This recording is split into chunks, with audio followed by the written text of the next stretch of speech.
trentahin na ang kanilang fans, but they're still hot. F4 fever is back. Fans ni Dao Mingzu, kaway-kaway dyan! Sugod! Awu, awu, awu! Isa ito sa pinakamalakas na throwback reunion concert ng taon. Ang 3 sa 4 na OG o original members ng Taiwanese boy group na F4 o Flower 4 ng Meteor Garden na sina Jerry Yan, Vic Zhu at Vanessa Wu. Nitong nakaraang linggo lang, pinakilig ang kanilang Pinoy fans sa Philippine Arena.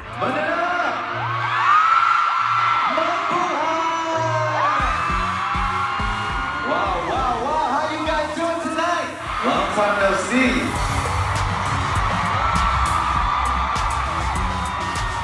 Vic, I love you! I love you! I love you! Mahakot kayo! Pero dahil mahigit 2 dekada na ang lumipas, ang fangirls noon meron ng mga asawa't apo ngayon. Ayan tuloy, ang Dao Ming Senior na padayo sa Bulacan. Makita lang ang kanilang idol na si Dao Mingzu.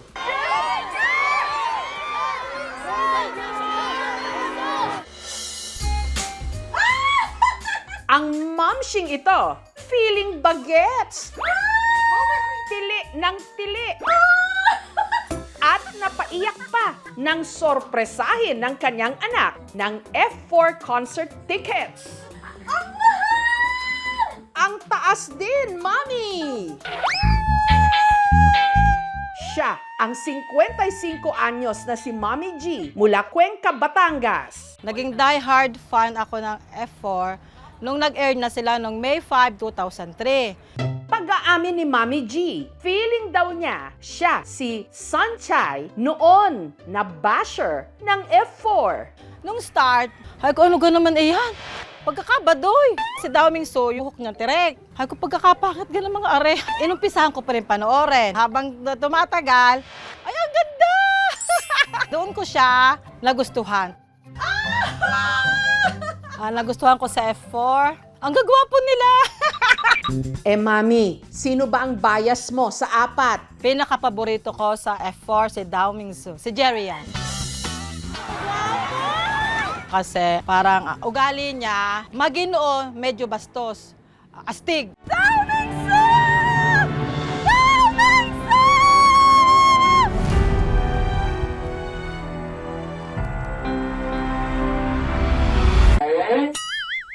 Masipag raw noon mangolekta ng F4 memorabilia si Mami G. Ay, yung mga nabili ko dati, mga poster siya, nakalagay sa aming kwarto. Sabi na kay mister, ba't pagkakalaki ng mga picture na yan, mga poster na yan? Ay ko, hayaan mo na diyat, nandyan lagi para pagkagising ko, makikita ko si Dao Mingzu. Kita niyo yan, si Dao Mingzu, ang aking love of my life. Pero ito ang pinakapaborito kong picture. Ay, tinan niyo, kita-kita yung abs! Sino hindi ma-in-love dyan kay Jerry yon, di ba? Kaya nung inanunsyo na magkaka-Philippine leg ang reunion concert ng F4, ang mga nakshi o anak ni Mami G, hindi raw nag-atubiling mag-secure ng ticket para sa kanilang ina. Kahit pa may kamahalan ito. Sabi nga po ng mga kapatid ko, yung pera is mababawi pa natin. Pero walang katumbas yung magiging experience ni Mama. Once in a lifetime experience talaga. So talagang pinush po talaga namin ng mga kapatid ko. At nang ibinigay na nila ang kanilang regalo, iyak ng malalay si Mami. Nung nakita ko yung ticket, ramdam mo yung pagmamahal ng mga anak ko. Oo, yun.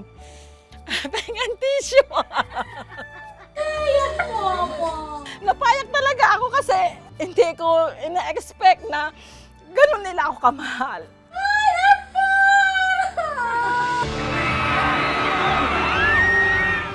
Hiyaw na ako na hiyaw. Kaya pag umuwi ako dito ng isang araw, paus na paus ako.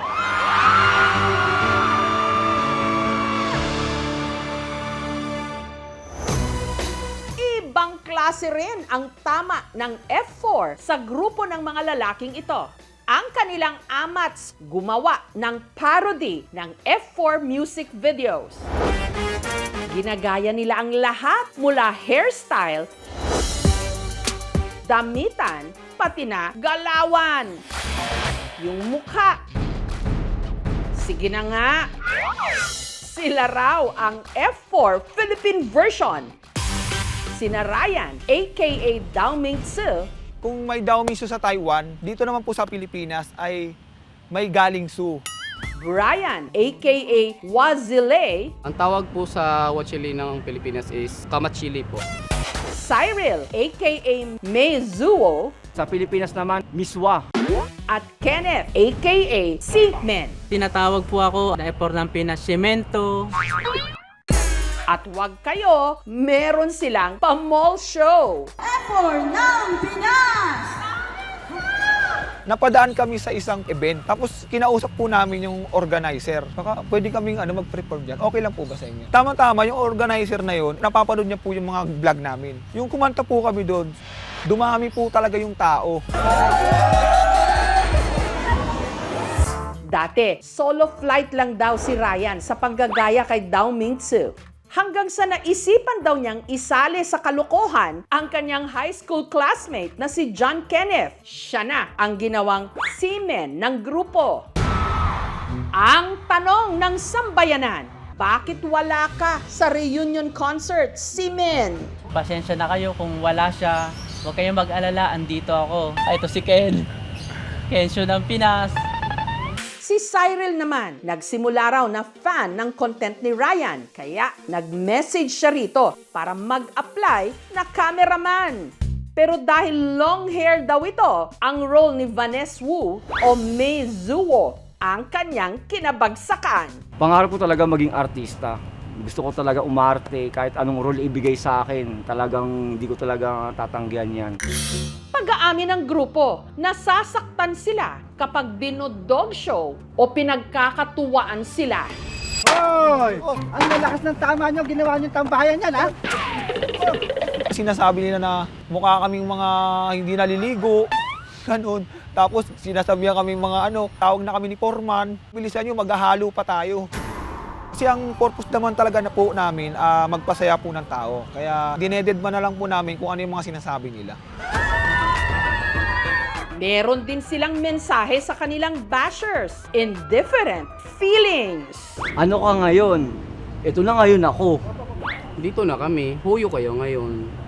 Nandito na kami! Huyo kayo ngayon sa amin! Hoyo kayo ngayon, ito na kami.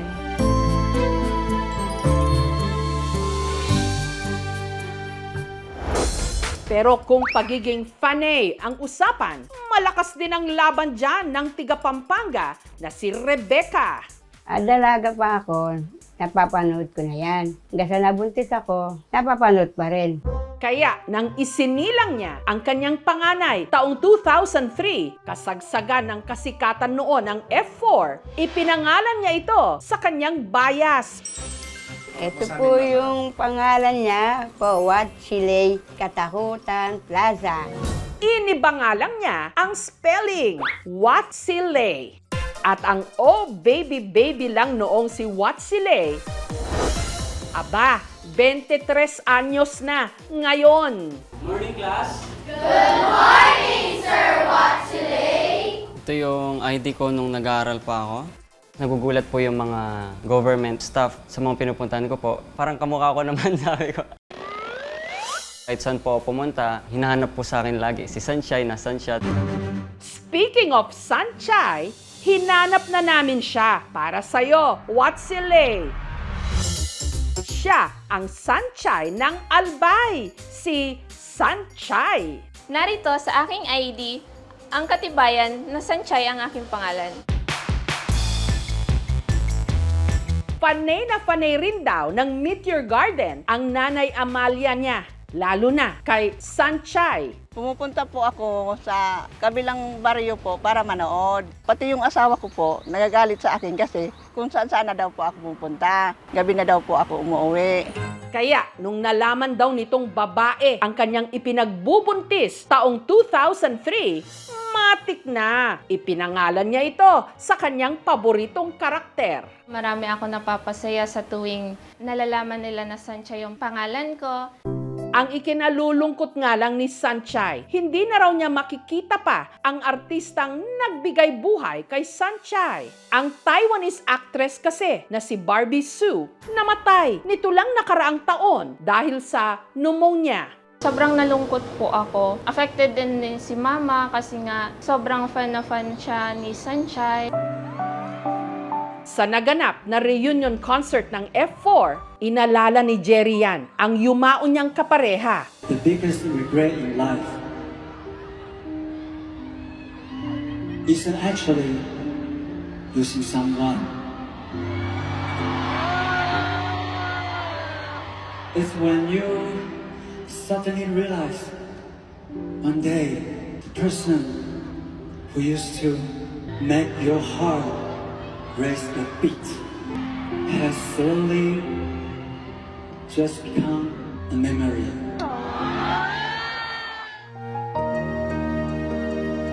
Sa isang kisap mata, mahigit 20 taon na pala ang lumipas.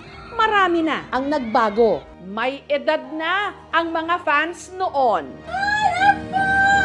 Ang mga baby na ipinangalan sa F4, bumubuo na ng sarili nilang mga buhay ngayon. Pero lumipas man ang panahon, may mga alaala na habang buhay, may espesyal na lugar sa ating mga puso. Bago kayo!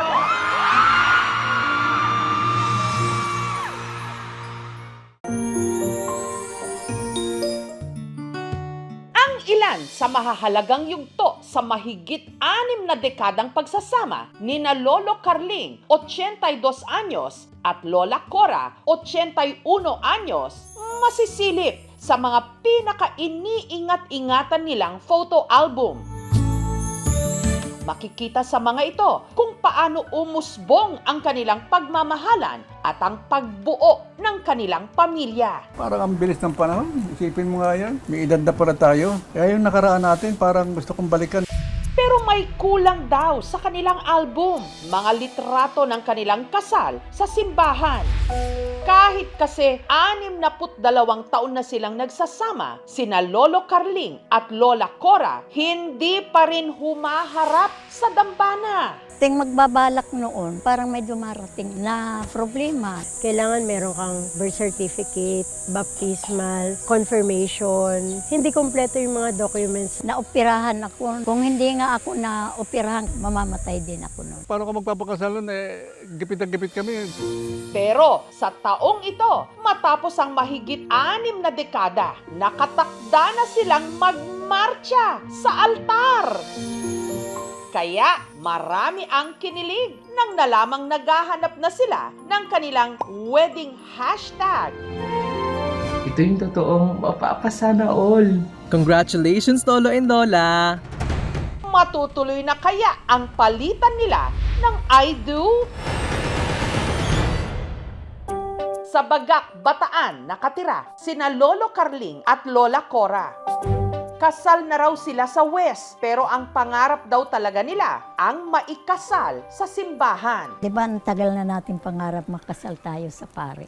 Oo. Siyempre, minsan lang tayo ikakasal. Tubong Samar, si Lola Cora. Galing Bisaya, ang dala kong pera, 20 pesos. Pinamasahe ko yung 16 sa barko. Pagdating sa Maynila, pinamasahe ko yung tira. Sa Tondo, sa Maynila niya nakilala ang kapitbahay niyang si Carling na love at first sight daw sa kanya. Naunahan ako ng hiya dahil malakas ang sex appeal mo eh. Ang kutis mo, kumikinang, parang namumusap. Bawat dumaan talaga napapatingin. Pero ang Lola Cora nyo, ligawin daw talaga. Nagkaroon din naman ako ng mga karibal. Parang dihado ako. Walang trabaho. Nakasando lang. Regalo nga sa kanyang bahay, sumama na sa kanya. Yung iba, may sasakyan na owner, kaya tagalid ako sa laban. Ganun talaga, pag nakita mo yung gusto mo do or die ka eh. Kailangan manalo ka, sayang mo sa gusto. Ang hindi alam ni Carling noon, sa dinami-rami ng manliligaw daw ni Cora, sa kanya pala nahuhulog ang loob ng dalaga. Sa pagmulat ng langit ay nagsimulang aawit ang mga anghel sa ulap. Tuwig ay hanggang himpapawid. Maganda tinding niya nung kabataan. Gwapo rin naman. Pero si Maning rin. Gwapo siya. Sa kanya ako nagkaroon ng tiwala. Nung malaman ko may amor sa akin, sinamantala ko pagkakataon. Dinala na sa mabilisan, niyaya ko siya mamasyal. Dinala ko sa amin sa probinsya sa Batangas. Ang dapat sana'y pamamasyal lang na uwi sa tanan. Hindi na kami umuwi, doon na kami nagsama. Galit si Vienna. Pinakasal kami kaagad. Sa bugso na ang gabi, tumingin ka sa mga bituin. Sabay tayong manatili, walang hahadlang sa atin. Plano na raw sana nila noong mag-isang dibdib sa simbahan. Pero dahil kapos sa pera, sa West na muna nila ginawang legal ang kanilang pagsasama. Dahil nga sa ang inuuna mo, kabuhayan eh. Sabi ko nga, pasasaambat makakasal din tayo. Pangarap ko nga noon, pagdating namin ng 25 years, makasal kami sa Paris sana. Sina Carling at Cora, pinag-ipunan daw talaga ang kanilang church wedding. Pero sa kanilang buhay pamilya, nagsunod-sunod ang mga aberya. Sa unang taon na pagkasama namin, nagkaanak kami, nagkaroon ng problema. Yung maliit na bituka pumasok sa malaki. Ang trabaho ko, 4 pesos lang a day. Ang hospital noon, ang araw ng isang kwarto, 9. Sa kabila ng lahat ng ito, nagsumikap silang mag-asawa na itaguyod ang 3 nilang mga anak. Si Cora, naging mananahi. Si Carling naman, naging empleyado ng kumpanya. Serviceman ako na destino kami sa iba-ibang lugar. Yun nga lang, si Carling natukso. Umiinom-inom kami roon hanggang sa nakikita ko siya roon. Yung lagi na lang ginagabi, galing sa birthday ni kumpare. Hindi na naubos yung birthday. Pero bago pa raw tuluyang magpaka-pabling o playboy si Lolo Carling, natauhan siya. Na-realize ko na ang pumasok ka sa panibagong relasyon, nakakasira sa buhay. Ang kanilang church wedding, muli nilang pinag-isipan. Ngunit hindi pa man sila humahantong sa altar, si Lola Cora nagkaroon ng malubhang karamdaman. Malapit na mag-year 2000 noon. Sa pagdating ng gabi, inuubos siya hirap na hirap. Si Lola Cora, meron na palang pneumonia. Serious ang lagay ni nanay sa sakit niya. She is walking dead. Nadiskubre rin nila na meron din itong mayoma o bukol sa matres. Naoperahan ako. Kung hindi nga ako na-operahan kagad, mamamatay din ako noon. Sa mga panahong nasa hukay na ang isang paa ni Lola Cora, isa lang daw ang nais niya, ang makapagmarcha sa simbahan para pakasalan ang kanyang pinakamamahal. Sa pagputi ng buhok ko, sumakit man ang kasukasuhan, susuyuin na iibigin hanggang sa aking huling sandali. Parang naging dying wish niya yun. Paano ka magpapakasal nun? Gipit na gipit kami dahil ang sakit ni nanay ang pinoproblema namin. Sa awa ng Diyos, bumuti ang lagay ni Lola Cora. Pero sa halip na unahin ang pagpapakasal, inuna nila na pagtapusin sa pag-aaral ang kanilang mga anak. Matagal na namin naririnig yun, na pangarap ni nanay talaga makasal sa simbahan. Sabi ko, kailangan ko ibigay ito kay nanay. Nagtrabaho ko sa Don Bosco Tondo for almost 10 years. So sabi ko, posible, kasi nasa simbahan na ako eh. Subalit hindi raw ganun kadaling magpakasal sa Pilipinas. Pag ikakasal kasi, sobrang daming documentations na kailangan. Kailangan meron kang birth certificate, baptismal, confirmation. Hindi kompleto yung mga documents sa munisipyo or sa simbahan. Tapos yung kalagayan ng ano nila na hindi na pwedeng mag-seminar. Dahil sa katandaan ni nanay, tsaka sobrang hina na niya. At kung kailan pasuko na ang magkakapatid at tsaka sumiwang ang pag-asa. Inilapit sa pari namin dito. Sabi niya dadalaw na lang siya. Yung pinaka-seminar na yun. Doon ako nabuhay ng loob. Nagsimula ng gumulong ang kanilang wedding preparation. Ang paghahanda sa kasal, halos taon to eh. ang pag-iisip ng hashtag sa kasal ng ating lovebirds. Aba, crowdsourced! Hiningi nila ng tulong sa netizens. Hindi namin ine-expect na magva-viral yun. At ang kanilang napiling wedding hashtag, si Cora lang magpa-carling man. Meron nang nag-pledge ng lechon. Meron pang isa, magbibigay sila ng bouquet ng flowers. Tapos yung isa naman, yung nag-offer ng photography. Sa hinaba-haba man ang naging prosesyon, sa wakas, sa simbahan sa Bagak Bataan pa rin ang tuloy. Para naman glowing siyang haharap sa altar, ang make-up ni Lola Cora, plakado. Walang pagsidla ng kasiyahan. Yung mga anak ko, sila rin ang nag-porsige para matuloy. Dati pangarap na makasal kami sa pare. Natupad dahil sa mga anak ko. Habang ang groom naman, kabado. Nervous ka ba? Pero excited ako. Natupad na rin yung pangarap namin. Nakita ko rin yung sweldo ni tatay. Kanina pa seryoso si tatay. Ngunit kahit sa kanilang road to forever, meron pa ring lubak. Dahil na-late sila papunta sa simbahan, si Lola Cora hindi na raw nakapag-bridal walk. Sa halip, sabay silang nagmarcha ni Lolo Carling patungong altar.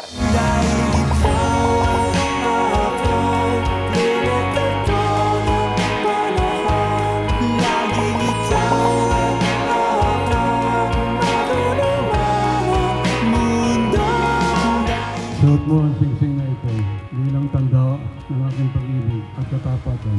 Carlito, suot mo ang singsing mo ito bilang tanda ng aking pag-ibig at katapatan.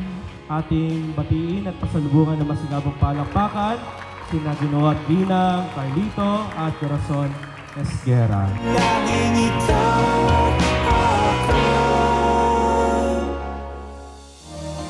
At dahil kinapos sila sa oras, hindi na rin nila nasambit pa sa seremonya ang mga inihanda nilang wedding vows.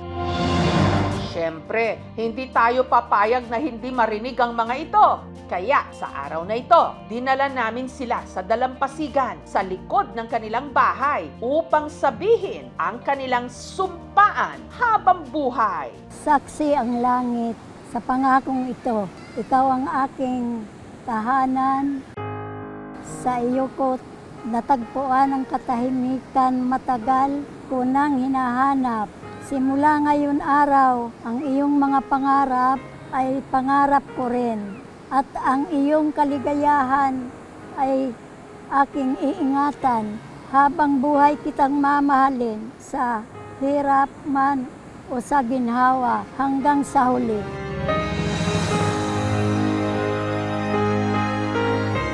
Pinangako sa iyo, ikaw ang aking magiging pahinga sa gitna ng pagod, liwanag sa bawat dilim.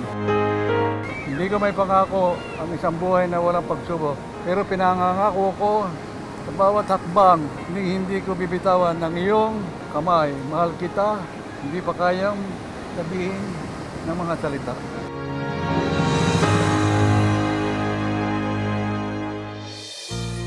Niregaluhan din namin sila ng isang wedding portrait. Ang ganda, nakakaiyak na. Kasi hindi namin akalain na abutin namin yung ganitong buhay. Overwhelming ang kaligayahan ko kasi para kahit edad kami na natiling batang-bata ang itsura namin. Puno-puno ng kaligayahan ng aming litrato na kitang-kita mo naman sa itsura.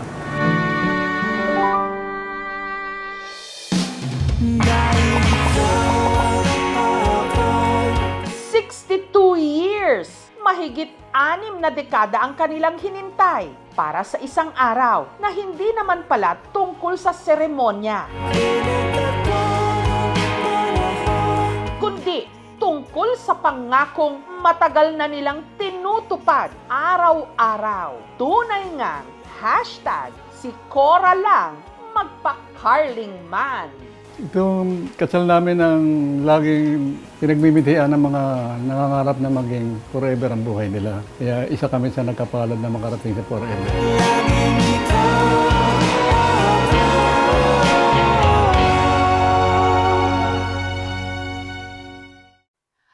Thank you for watching, mga kapuso. Kung nagustuhan niyo po ang videong ito, subscribe na sa GMA Public Affairs YouTube channel.